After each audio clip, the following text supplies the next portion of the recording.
Today I was reminded, as I so often am, of the censorious closed-mindedness that seems to be rampant among the merchants of credulity, pseudoscience, anti-science, and willful ignorance.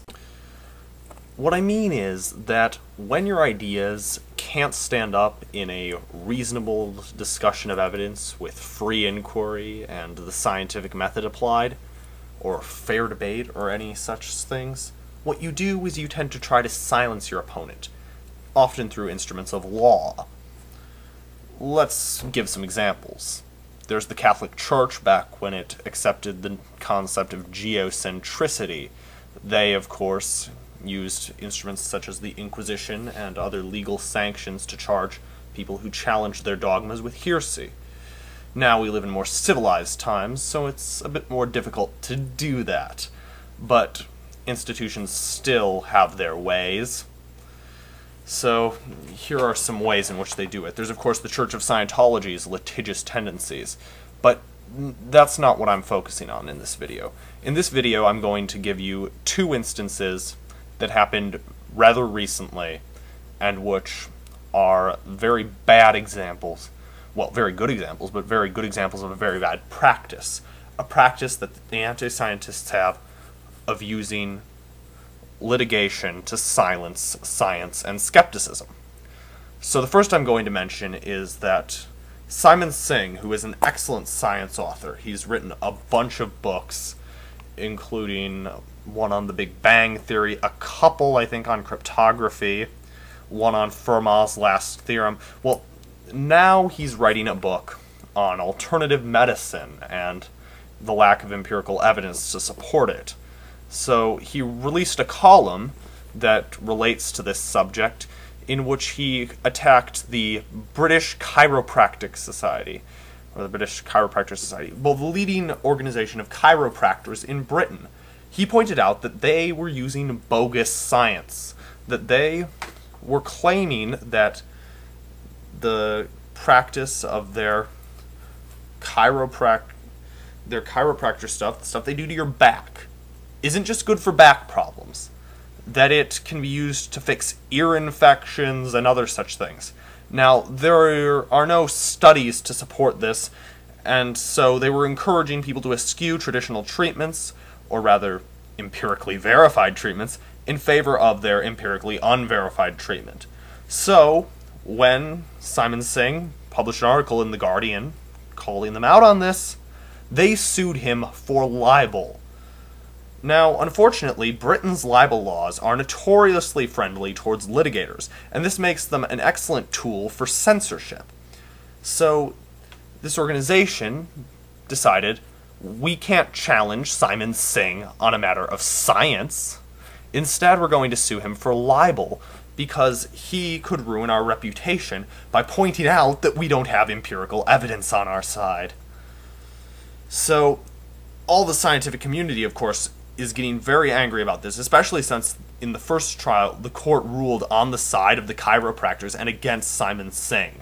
So now, Simon Singh is having to take it to a higher court, and it's come to the attention of a lot of Britain's pro-science community, including Professor Richard Dawkins and the brilliant comedian Stephen Fry, both of whom are appropriately irate. Now, the other topic I'm going to mention is something that's been going on for a long time now, and if you follow the pro-science YouTubers like Thunderfoot and DPR Jones and Don Exodus 2, you'll know about it, which is creationists filing false DMCA complaints against various videos that use clips of them under fair use to criticize them. So one example of this was when Venom Fang X, also known as Poster Boy for Creationist Stupidity, filed Digital Millennium Copyright Act, DMCA, complaints against videos by Thunderfoot, which critiqued him.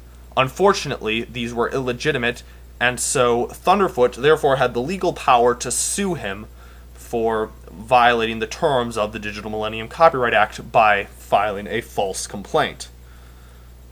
However, he gave him the option to apologize publicly to the internets in order to effectively remove the risk of litigation. Venom Fang X took the offer, and you can find the video somewhere. I'll probably post a link in the sidebar. So, that happened, but there's a recent event. Don Exodus 2 made a video in which he dissected the various flaws in a statement, in an interview that Casey Luskin of the Discovery Institute, an intelligent design propaganda network, had on Fox News with an interview. Fox News, a conservative propaganda network, of course, was highly uncritical of the spokesman for the intelligent design propaganda group. So, we need YouTubers and intelligent, scientifically minded people to dissect these things.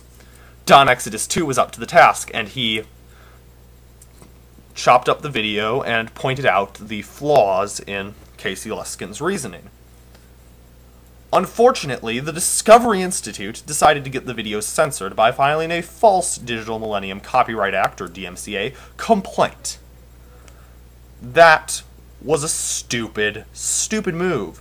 Number one, the Fox network owns the clips, not the Discovery Institute.